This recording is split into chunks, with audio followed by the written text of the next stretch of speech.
从事金融业，但亲爱着艺术。陈亮元为台湾银行退休了后，竟继续攻读台南大学视觉艺术甲设计硕士专班，追求伊成长的艺术之路的梦想。但老师的画风简洁亮丽，色彩雅致，结合自然，同时嘛真有创意。作品曾经伫咧全国优画展、台南地方美展、台湾国际艺术协会等多处得奖。这次就受到咱区国税局邀请来设展。老师呢，他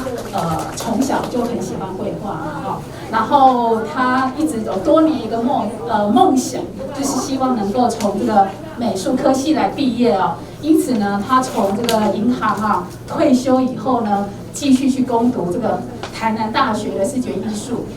跟设计的一个硕士专班那我觉得他过去呢是被银行业耽误的艺术家这样子对，那老师的作品其实我们从这篇作品上来看会觉得是说他真的是感觉就是色彩真的是还蛮丰富的然后有结合了一些自然然后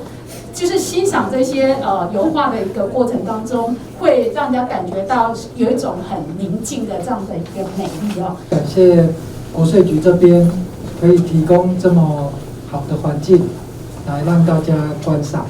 那另外也感谢布展的时候，王北北还有清华帮忙协助我布展。也感谢，其实最感谢的是我的老师，因为所有教过我的老师在这边也谢谢你们，因为有你们才有今天的我。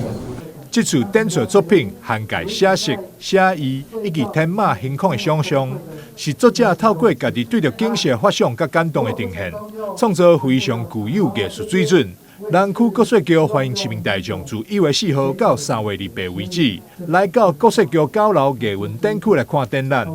台南新闻张硕维采访报道。